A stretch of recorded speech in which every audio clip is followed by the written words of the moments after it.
You know, it's not easy for a pastor just to call you and say, oh, you are taking the message today. I've been to so many churches, and this is my first time of standing at the altar to preach. And I just want to thank God for that. Because we have a shepherd that wants us to grow. He really wants us to grow. Because there are some pastors that will not give you that chance. But I said, all glory, all honor be unto his holy name. We have been studying about intimacy with the Holy Spirit, but this morning we are going to learn about the role of Holy Spirit in marriage. But before we start, let's have a word of prayer. Father Lord, we bless your name, we worship you. We give you praise because you are mighty. Lord, we thank you for all that you have done for us. We thank you for today, we thank you for this service. Father, we pray that you take control of this service. Father, every word that comes out of my mouth, oh Lord, Father, I pray, let it not return back to you void in the mighty name of Jesus. Have your way in our life, O Lord, and let your name alone be exalted. In Jesus' name we have prayed. Amen. Praise the Lord. Oh my God, I have told you several times not to bring this in my house again. I got married to you and not your family. Please, what's wrong with you? I can do anything I want to do. Bring in anything I feel like bringing into this house. You have no right.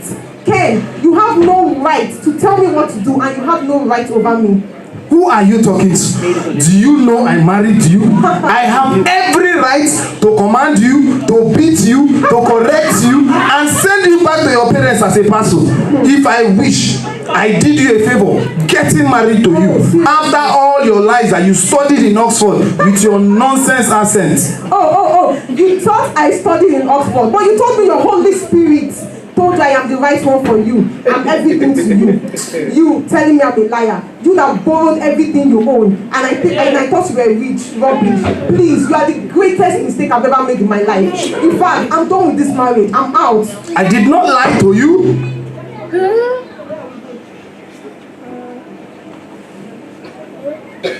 Praise the Lord. Hallelujah. Praise the Lord. Hallelujah. Holy Spirit will take control. Amen. These are the type of things we see in families today. These are the type of things we see in marriages. And what will help us in this, so that we come out of this, is only the Holy Spirit. Today's service is about marriage and single. And we've already talked about this thing so many times about Holy Spirit. What will the Holy Spirit bring in our marriages? What is the role of Holy Spirit in our marriage? We are going to take our text from the book of John 15:4-5. John 15:4-5. Our topic is the role of Holy Spirit in marriage. Then the text is taken from the book of John 15:4-5. Please, I'm reading from New King James Version. New King James Version. It says, "Abide in me, and I in you. As the branch cannot bear fruit of itself, unless it abides in the vine, so neither can you, unless you abide in me. I am the vine, you are the branches. He who abides in me, and I in him, he bears much fruit. For apart from me, you can do nothing." Praise the Lord. That's the word of God. If the branches are removed from the tree, I don't think they will be able to function. What they will do is just die. That's the same way we need the Holy Spirit to work in us. We need the Holy Spirit to be in us, to work in everything that we are doing. In our marriages, in our lives, in our career, everything that we are doing. If the Holy Spirit is not there, our marriage will not be that thing that we want it to be. The Holy Spirit doesn't live in a filthy place. It doesn't live in a place where it's not accepted. If you accept the Holy Spirit in your life, in your marriage will be that thing you want it to be. Because there are so many places, so many people that say, oh, I want my marriage to be like this. I want my marriage to be like this. And you realize that marriage you want to be like that is not working out the way you want it to be. Why? Because you have not allowed the Holy Spirit to take control of it. When I was in Ghana, I used to live with one of my uncle, and I always prayed that my marriage will never be like their marriage. I used to say, oh, nothing, because everything they do, you never realize that these people are married. Everybody have their own car, they do their own business. Sometimes they even cook different food at home. So I was like, what's happening here? I called my uncle one day. I said, what is happening? So honestly speaking, don't tell me, because you know, people that are from Africa, you know, sometimes when you are talking to your uncles, the way you talk will determine whether you give him respect or not. But I wasn't afraid of that, because I know they are making mistakes, even though I wasn't married by then. I said, sir, there's a mistake you and your wife are making. I would not like my marriage to be like that. He asked me, what happened? The way you are doing things differently. So if your children grow tomorrow and do this, will you accept it? Will you accept it? He said,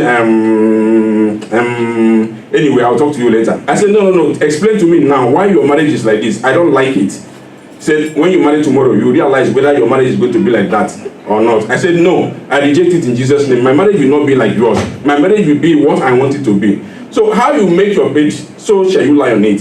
If you want your marriage to be sweet, it will be sweeter. If you want it to be bitter, it will be the way you want it to be. But what are we going to do? We cannot do all these things on ourselves. You cannot say, oh, I've attended so many marriage seminars. I've attended this, I've learned this and that. If you don't bring in the Holy Spirit in your marriage, all those things you have learned from the seminars, they will be nothing. They won't go anywhere. They won't take you anywhere. If you like, go and call the, what will I call it? Someone that preach, the preacher, the most, I don't know what to call it, but someone that is well known in the world that talks about marriages. If you like, go and bring them. If you bring them in to come and discuss about marriage in the midst of people in the congregation, they will ginger you. They will tell you all that you need to hear about marriage. But when you go back home, if you don't invite the Holy Spirit, my brother, my sister, you are wasting your time. Because all those things will just last for 1 week. You put them in, you do different things. Even your children will think, oh, my father have changed, my mom have changed, without knowing that it's because of the seminar. But after 1 week, all those things that you have learned will just depart. Because you didn't commit it into the hands of the Holy Spirit. But if you do that, commit them into the hands of the Holy Spirit will direct you, will guide you, and will take you to that place you want to be. Says, I wrote here, what is relationship? We talk about relationship. You know, when you have a relationship with somebody, it means you can discuss anything with that person. Like this our brother here, Brother Dayo. I cannot just wake up one day and say, oh, I'm going to visit Brother Dayo if I don't have any relationship with him. Because I've known him, because he's my brother, because we attend the same church, I can now stand up and say, I'm going to his house. So if you don't have a relationship with him, with someone, there's no way you can visit that person. That's the same way the Holy Spirit need to have relationship. We need to have relationship with the Holy Spirit so that everything we are doing, if we commit it into his hand, he will give us the go ahead. Anywhere you are going, I'm with you. If you want anywhere you want to enter, I'm with you. So we have to commit everything that we are doing into the hands of God so that the Holy Spirit will direct us. It says relationship is the way in which two things are connected. It can be a relationship with your uncle, can be with your friend, can be with your brother. It's also the way in which two or more people feel and behave towards each other. So two people that, like I said earlier on, if there are two friends, those two friends, they know each other. Whenever they travel, maybe they travel abroad or they travel to Jamaica, anywhere. The way they behave, you know that, oh, these two people, there is something between those people, and that's what we call relationship. When you have that relationship with the Holy Spirit, then whatever you are doing, he will direct you, he will lead you, he will make sure that you make no mistakes. That's the same way you will make sure that your friend doesn't make mistake in whatever he's doing. But if the Holy Spirit is with you, the same way the Holy Spirit will direct you and you will not make mistakes. I pray that the Holy Spirit will direct us in our marriage in the mighty name of Jesus. Amen. What is Holy Spirit? It says the Holy Spirit is God's power in action. His active force. Luke 1:35. Luke 1:35. It says, and the angel answered and said to her, the Holy Spirit will come upon you, and the power of the highest will overshadow you. Therefore, also, that Holy One who is to be born will be called the Son of God. Now, we are going to look at the Holy Spirit in relationship in marriage.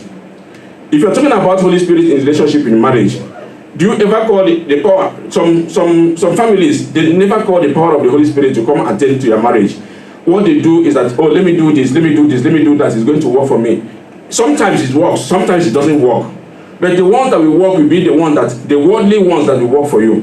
But we are talking now about godly marriage. When you invite the Holy Spirit in your marriage, that's when you do things. Maybe you're bringing up your children, and whatever you tell them to do, they will do it without looking back. They will do it without the things that they've learned in school. Sometimes your children will go into school, you say, oh, have you prayed for your children? You just allow them to go. No, we shouldn't do that. We should always call upon the Holy Spirit to protect them, to guide them. Because if there's no guidance, they might just go out there and anything will happen to them. But when we call upon the Holy Spirit to direct them, that's when they will go to school. They will separate themselves from bad friends. They will separate themselves from people that will lead them astray. That's the work of the Holy Spirit in our life. That's the work of Holy Spirit in our marriages. You always have to invite Holy Spirit in whatever you are doing, into your house, into your family, into your marriage, so that you move forward. Praise the Lord. Hallelujah. We should not condemn ourselves when we make mistakes, because anyone here is prone to mistake. We can make mistakes, but we always call on the Holy Spirit to direct us, so that those mistakes which would have escalated will not escalate. Praise the Lord. Hallelujah. How does Holy Spirit empower marriages? How does Holy Spirit empower marriages? He empowers you to fight sin. Galatians 5:15-16. Galatians 5:15-16. It says, but if you bite and devour one another, beware lest you be consumed by one another. 16 says, I said then, walk in the Spirit, and you shall not fulfill the lust of the flesh.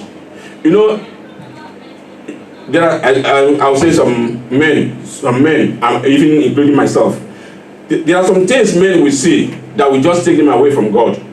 But it's only the Holy Spirit that will direct them and tell them that path you are going is not the path I want you to go. If you say, oh, I'm very strong, I will let a naked woman stand here, I'm very strong, I'll close my eyes and nothing will happen to me. No, it's not because you are strong, but because the Holy Spirit is guiding you. If you say, oh, I'm going to stand, let her come and do whatever she wants to do. I am very strong. No. But if you think you are very strong, you are going to fall.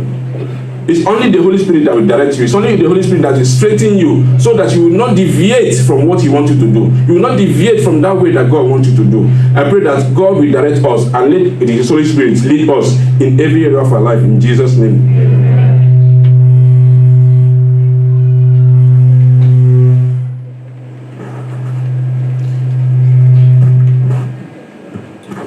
Praise the Lord. Hallelujah. How does Holy Spirit empower marriages? Holy Spirit helps to produce fruit of the Spirit in you. Galatians 5:22-23. It says, but the fruit of the Holy Spirit is love, joy, peace, long-suffering, kindness, goodness, faithfulness, gentleness, self-control. Against such there is no law. Praise the Lord. Hallelujah. If the Holy Spirit is in you, said these fruits, you will bear all these fruits. People will see you outside, they know, oh, there's a difference between these two people. Let's compare ourselves to, let's say, a worldly marriage and a godly marriage. If you go to the world, what the world will do outside is not what a godly marriage couple will do. They can't do it because they know who they serve. They know that there are some things that will not do. People are looking at you. So when people are looking at you, that's when you want to do something that will make those people praise you. That's when you want to make something that will make those people like you. But if you have the Holy Spirit in you, whatever you are going to do will be something that people will like to emulate. Something that people would like to say, oh, this person is different from this person. This person is different from this person. You know, if you are working in a place and there are some things people used to do in workplaces, they will say, oh, I'm going for this cigarette break or smoke break, they call it. I'm going for that. And you say, oh, I don't smoke. You don't smoke? I don't drink. You don't drink? What then you do? I go to church. They say, oh, there is a difference between you and them. It's not that all those things, if you want to do it, you cannot do it. Yes, you can do it. But it's only because you know Christ. And you know that, yes, I cannot do this. If I do it, I'm deviating from what God wants me to do. What is that will make you not to do those things? It's the Holy Spirit. You are working in the bank, and one day maybe there's a mistake they made and in accounting and all those things. You realize that maybe £1 million is over. Then you think, oh, I'm going home, let me just put this in my pocket. A lot of people will do it, but what will make you not to do it? Because you have Christ in you. And the Holy Spirit will always instruct you and say, oh, my child, you want to do this, you want to do that. Don't do it, because if you do that, you've deviated from what I want you to be. So that's why we always have to invite Holy Spirit in whatever we are doing, in our marriage, in our career, in our workplace, in our homes. We should invite the Holy Spirit to take control of it. I pray that Holy Spirit will control everything we do and strengthen us. Anywhere we are weak, Holy Spirit will direct us in Jesus' name. Amen. Who is the Holy Spirit and how can He help you, your marriage? He is an often hidden resource that couples forget to call upon for help in their marriage. You know, you might have problems. People do have problems in their marriages, and they will say, oh, I don't know how to solve this, I don't know how to solve this. But when you call upon Holy Spirit, He will just come and help you. There was a day in Newcastle, I was going to church because sometimes I used to go and pick students to come to church in the morning. I'll leave home around 8 o'clock, start picking students. Then I was looking for the car key. I couldn't find this car key. I said, what is all this? What's all this? And all these students will be late. I don't like coming late. I said, okay, let's look for this key. We started looking for this key. My wife said, have you asked the Holy Spirit to find this key for you? I said, leave me alone, I will find the key. He said, pray now, let the Holy Spirit direct you to where this key is. I said, Holy Spirit, direct me to where this key is. So you know that Holy Spirit will direct me since, and you have not told me since I've been looking for it. I said, pray. I just said, Holy Spirit, direct me to where this key is. Behold, this key was just under the bed. I put my hand there, I saw this key. And that was already 1.5 hours more late than what I should have been. But I thank God I found that key that day and I still went to church. So when you invite Holy Spirit in your life, there are certain things that you don't know how to do, that the Holy Spirit will direct you to do it. What we just listened to now in that in that our movie, which you didn't see. This marriage, they lied to each other when they got married. And this is something most of our singles, they do. They will say, oh, you know, I just graduated from Oxford, Cambridge with a PhD. Whereas you've not even done foundation. So they will do different things. And the man will be saying, oh, you are everything to me. I don't have it. You are all and all to me. When you enter that marriage, you are telling that man that he doesn't have anything. When that man told you that you are all and all and you didn't believe it, but he was telling you are all and all, and you believe that the man has something. It's you that man have. Only you. Now you want that marriage to be what? What do you want that marriage to be? You are the thing to him. You are everything to him. So, brethren, singles, I'm pleading to the singles here. If you want to get married, it's not all about what the man have. It's not what about what the woman have. It's about what the Holy Spirit wants you to do in future. Ask Holy Spirit, is this man the man for me? Is this woman the woman for me? If it is, even if that person have 1 bedroom. I know of my pastor in Newcastle. When he got married, the wife came over to UK. They don't know, the pastor don't even know what they call single bed or double bed and all those things. So they have double bed, but they don't know that quilts have single, double, and the king size. So both of them were using the single to cover themselves. So when they are lying down in bed, the other one will be cold and drag it out from the other one and cover himself. The other one will be cold and drag it out from the other one and cover herself. So this goes on. It's because there's no money to go out. They don't know that there's something called double duvet. They don't know. But one day they went to church and was like, oh, the sister said, I'm cold. Say, why are you cold? Because we don't have quilt that cover us. The quilt is too small. So you don't know they say double. So you don't know. They went to buy double for them. So pastor came back to church and gave testimony. I said, Pastor, why are you giving testimony? Testimony for what? You are not supposed to be giving testimony for this. He said, my brother, I don't know. And now the Holy Spirit have opened my eyes to know this.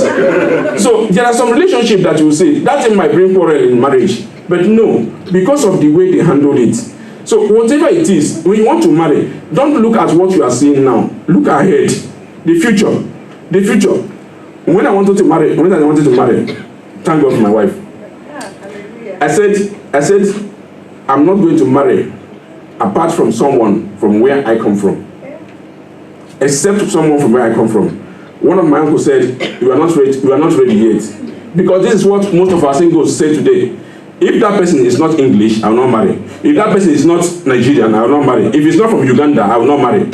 But who told you that that's the person, that this is where God wants you to marry? Who told you that this is the only person you marry? So when I wanted to get married, when I met my wife, I was like, Akachuku, going to Benin City, passing River Niger, passing here, and going to this place. Wow, I can't believe this.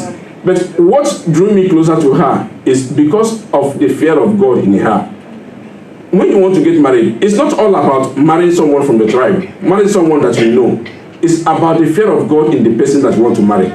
Because some people say, oh, I want to marry this lady because she's beautiful. I want to marry this man because he's handsome. When those things fades, your marriage will fail. When that beauty fails, your marriage will go down. Because it was built on beauty. It was built on wealth. There's this adage that says, one person cannot stand on the road till evening. If this thing happens and you realize that, oh, the money that this person has gone down, it will bring problem in that marriage. That's why we don't have to look at the marriage. We don't have physical things that we are seeing. We have to invite Holy Spirit. Ask Holy Spirit, this man that is coming my way, is this the man that God wants me to marry? Holy Spirit will direct you. Holy Spirit will direct you to exactly that person that you pray that this is what you want your marriage to be. If you want your marriage to be sweet, like I said, it's all left for you. I don't know anyone here that watches a program they call My Wife and Kids. I don't know, My Wife and Kids. I love that program. I love it. This couple, they will fight, but the way they will settle it, you will think, oh, I always say, oh, I want my marriage to be like this. They are always quarreling. But within 2 minutes, you see them playing cards. You see them doing different things. But some of us, they will quarrel with their wife. 2 days, they not even come home. You will not see them at home. They won't eat food. Different things.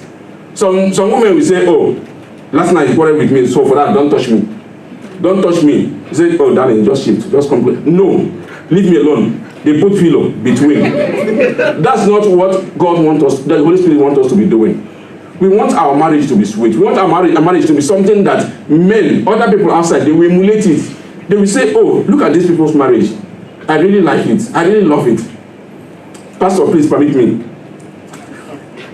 There are so many things that I notice about pastor and the wife in so many areas. When we are all in Bolton, Breakthrough Church.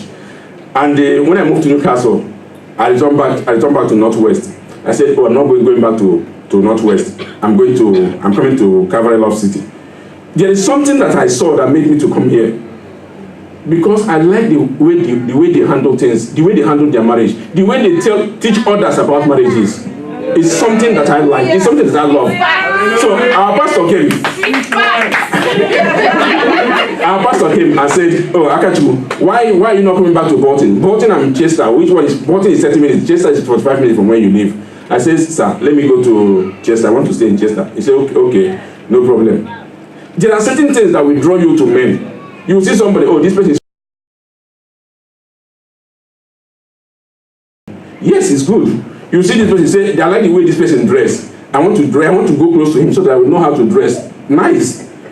But ask yourself, this person that is dressing like this, is that person leading me to the right place? Is that person leading me to the right direction? If that's what you want in life, if that person is leading you to where God wants you to be, go to that place, go to that person. So that was how we came to Chester. I like good things in marriage. I like my marriage to be better than any other person here. That's what I want. That's what I plan. And that's what I pray that Holy Spirit will direct me. So that's the same prayer. I pray that every other person here will pray that their marriage will be that thing that they want their marriage to be. If you put Holy Spirit in your marriage, it will be sweeter. Husband and wife should have time to communicate.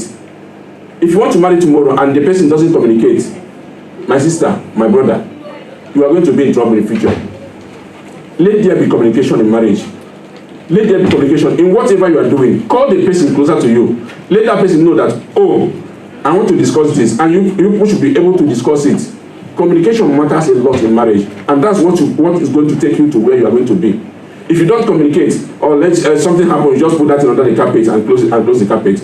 No, discuss about it. Discuss about it. If you discuss about it and let it die, don't let it. Or let's say you go and sleep. Tomorrow we are going to settle it. No, some people do that, but it's not good to be seen in the kingdom of God. Let the Holy Spirit direct us. When you commit your marriage in the hands of God, Holy Spirit will direct you so that you will not make any mistake. Nobody is perfect, but we are all working towards perfection. I know that I might not be the best, but I want to be the best. I want to be the best. If you want to marry, and the girl said, oh, if you don't go and do your PhD, I will not marry you. If you don't go and do this, I will not marry you. That girl is not ready for marriage. If the man say, hey, if I don't build this house, I am not ready to marry, that person is not ready for marriage. It's not ready. Because two good heads is what? Is it good heads or godly heads? Which one is it? So when both of you work together, that's when There's something, if you both of you work together, there's nothing you cannot overcome. There's nothing, absolutely nothing you cannot overcome. Make your marriage work. Make your relationship work. Let that intimacy the Holy Spirit has with us, bring it into your marriage and let your marriage work. They say, as you make your bed, so shall you lie on it. If you make your marriage work, your children will watch you, they will see you, and they will say, oh, do you know that when I was growing up, like there was a day, I was with my wife. So my wife just came back. I kissed my wife. All my she said, "Ugh." I said, what's that? He said, Daddy, don't do that again. I said, it's my wife. It's my wife. So she asked me, said, Daddy, if I get married, is that the way I will kiss my husband? I said, yes, it's your husband, but don't kiss others outside. It's only your husband. It's only your husband you will kiss. So what we do at home, our children, they are watching. They are watching. They are watching. If you are the type that fights at home, it's the same thing you are teaching your children. Because that's the same way they'll be fighting. They'll be fighting. They will fight at home. They will fight in school. Everywhere they go, they'll be fighting. Because they'll be watching their parents fighting. But when the Holy Spirit is there, you only do things. You only do things that God wants you to do. You only do things that the Bible says that you should do. I pray that God will direct us in everything that we are doing. And the Holy Spirit will have His way in our life and in our marriages and help us so that we not make mistakes that our forefathers or our friends have made. Direct us. Because if our marriage is what we want it to be, people will copy it and say, oh, let my marriage be like this. Let my marriage be like this. Just like the way I said, oh, I want my marriage to be like pastors, but I want it to be better than pastors. I pray that God will help us in everything we are doing. Praise the Lord. Please, if you have any question, just write it down so that Pastor will answer them.